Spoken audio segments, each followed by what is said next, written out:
Hello everyone, Charles Watts here, the Arsenal correspondent goal, joining you on Wednesday. Now first of all, apologies, you are going to hear a lot of banging during this video. My neighbour, as I've said on previous videos, is having lots of work done over there, and there is lots of hammering going on at the moment, and I've been putting off recording this to try and hoping basically it was going to stop, but I don't think it's going to. So it's either put up with this video with a load of banging going on in the background or no video at all, and I kind of presumed you want some sort of video, so I thought we'd just record it, and I hope it's not too annoying for you to listen to, so apologies.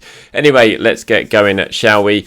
In the sort of wild world of Arsenal transfer window, social media type stuff, it's been a crazy 24 hours, and the highs and lows that kind of epitomise following Arsenal at this time of year. It was all started off highs yesterday morning of Gabriel Jesus signing, and then what was going to follow, and then suddenly what followed was the news that Chelsea had agreed a fee with Leeds for Raphinha, and it looks like he's going to end up there. And so from being up here in the morning, Arsenal fans seem to end the day down here, and very distraught that Raphinha is going. So I'm going to talk about Raphinha, give my thoughts on that, talk a little bit about Gabriel Jesus as well, and Lucas Torreira has been speaking about his future as well, one of many players that Arsenal are trying to get rid of this summer. Okay, we're going to start with Raphinha because that's clearly the big talking point at the moment at Arsenal. And yes, Chelsea have agreed a fee with Leeds for Raphinha, currently discussing personal terms with him. You would imagine that's not going to be a problem. I don't know. Obviously, that's nothing to do with me, and I don't know the ins and outs of conversation between Raphinha and Chelsea. But you would think Chelsea are more than going to be able to pay whatever Raphinha wants. And if that's the case, then he's going to end up there. We'll have to wait and see how everything pans out. But it seems to be moving very, very quickly now. They've made they've certainly moved to the front of the queue, as the cliche says, with Raphinha. And it is disappointing. There's no doubt about it. Look, I was very much on board with the Raphinha signing. The more I thought about it, the more I thought he'd be an excellent addition to the squad. He'd bring goal threat, creativity, that sort of one-on-one winger type thing. You could play him in different positions. It would just add so much to the squad. And the way Arteta's working at the moment, what he wants with his attack is, two strong players in each position, so that you can rotate and change things around. And Raphinha just seemed perfect to that. And the more you thought about it, it was like, yeah, that's going to be a really good signing. And with Jesus coming in and Raphinha, that basically is going to transform the way Arsenal's the sort of Arteta's attacking option. And so I was very on board with it, and I thought, 25, he's kind of primed to really take the next step in his career. He's settled in England. He's had 2 years here adjusting to it, and it just felt like he was ready to go up next level, and it was doing a really good signing. So obviously it's disappointing, and there's no doubt about it. But I don't know, some of the reaction, I think I can understand it, because everyone gets so caught up in transfers, and they want somebody, a name comes along, and that's the player that Arsenal have to sign. But you see it every single window, really, that, there seems to be I think the thing with Raphinha is that this one wasn't just kind of hyped up on social media, which you've seen time and time again, like Vlahovic, for example, Everton Suarez. I remember that summer when everyone was saying Arsenal should have signed Everton Suarez, and it was a disaster they're not going to sign him. And they were never even in the running for him. It was just being created by social and from various reports from elsewhere in the world. But when you talk to Arsenal about it, it was, we're not signing him. And yet it was still caused a bit of a meltdown. I know this one's a little bit different because Arsenal actually genuinely did want to sign Raphinha, and they got close, they bid for him, and they just decided that they couldn't go with what Chelsea offered. I mean, when you look at the money Chelsea are offering, it's massive compared to what Arsenal, certainly the first bid that was rejected, you're looking at it's going to total around 65 million. I think it's about 55 million straight up with bonuses. And you have to. I think sometimes you have to take a step back and think, for Arsenal, as good a signing as he was going to be, he was coming in basically as competition for Saka at right wing, not far from a guaranteed starter.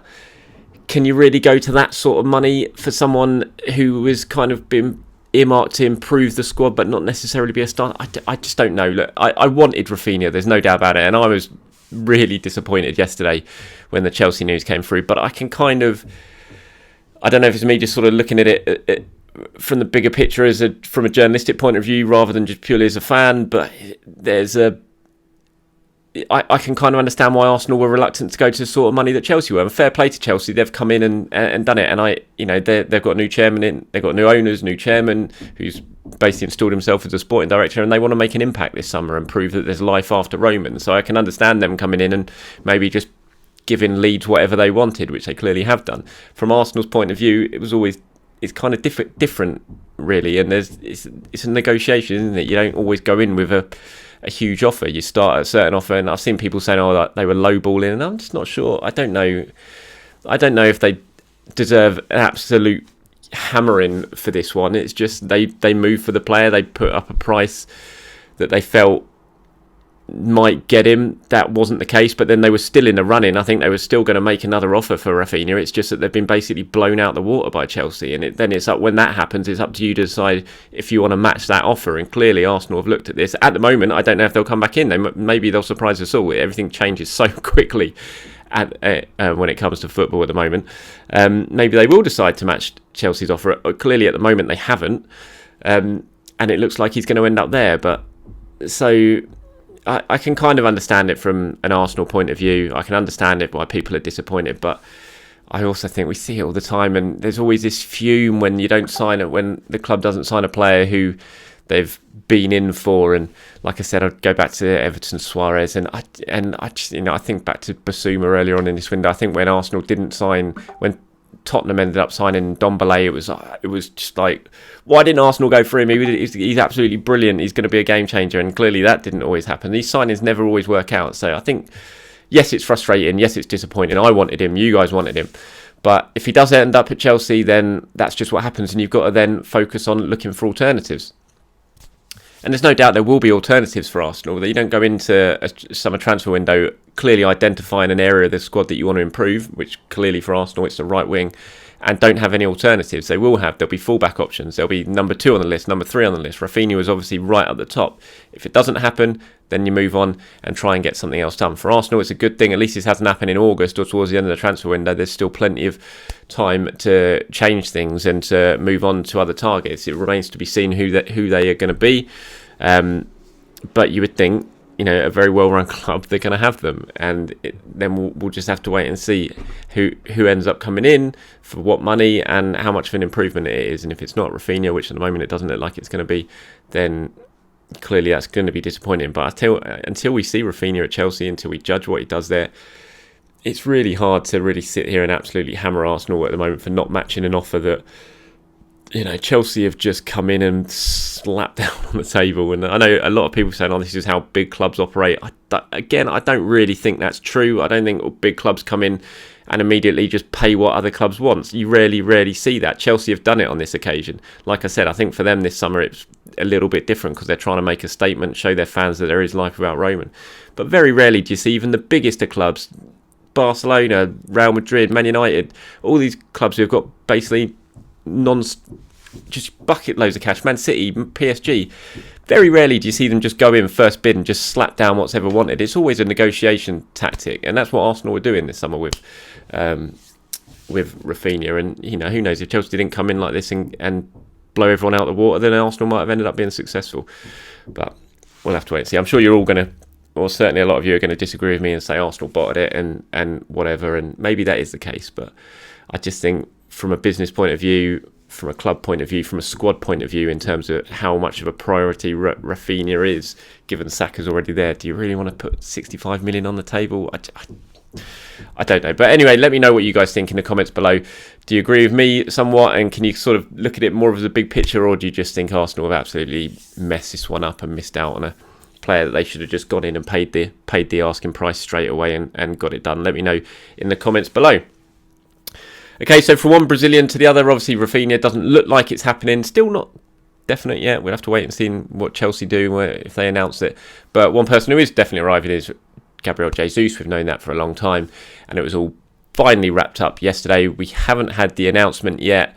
I don't want to say for certain because I never know what Arsenal are going to do. They can suddenly change their minds at any point and just press the publish button and announce it all. But as far as I'm aware, I'm not sure we're going to get the announcement today from Arsenal. It could well run into tomorrow or even Friday. I don't know. But from what I understand, it's not. I'm not expecting it today, but the powers that be could completely change their mind at Arsenal and just announce it at any point. He was here yesterday, did his medical in the morning. He spent the afternoon at London Colney, met his new teammates, had to do all his club media, that sort of thing. So it will be announced. That's the most important thing. I know everyone wants the announcement straight away, wants it now, and it would be nice because I'm not even around tomorrow. So personally, for me, I'd like to see it today as well because it will give me time to do what I need to do.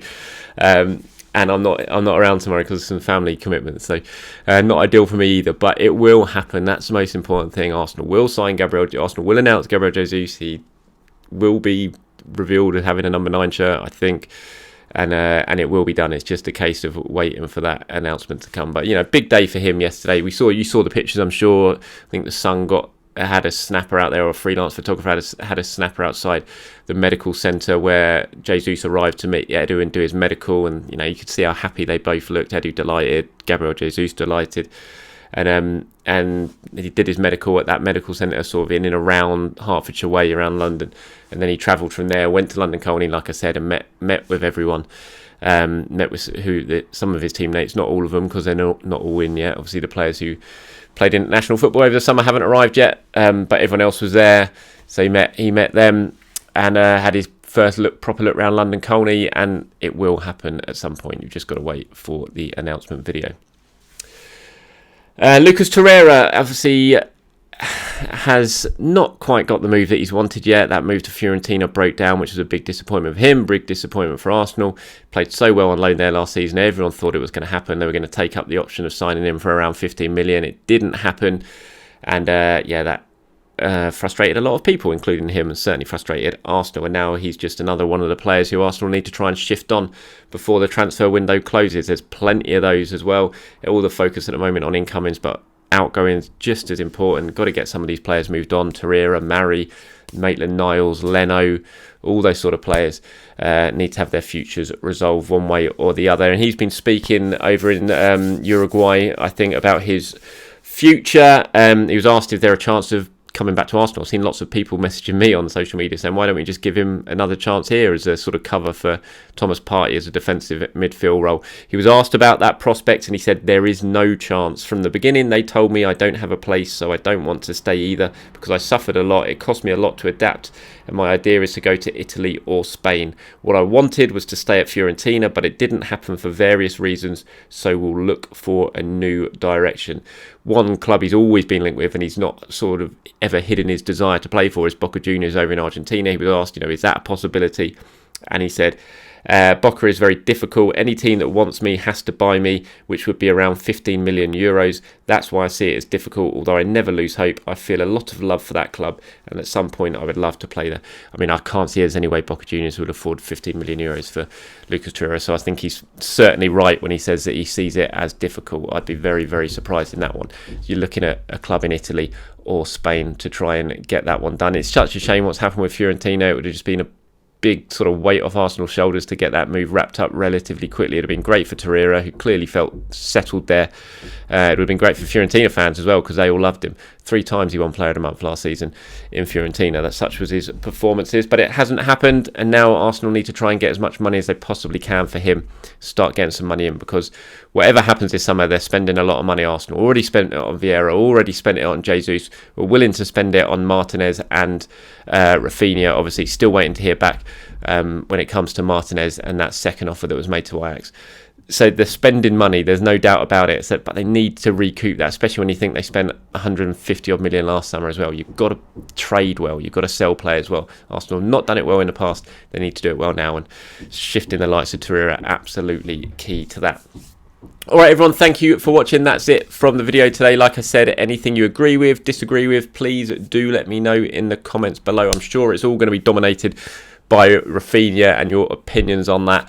Plenty of you, I'm sure, will disagree with my view that I can kind of understand it, despite being disappointed. I can kind of understand Arsenal's viewpoint in not matching that sort of offer for Chelsea. But anyway, let me know what you guys think in the comments below. Have a great day, everyone. I'll speak to you soon.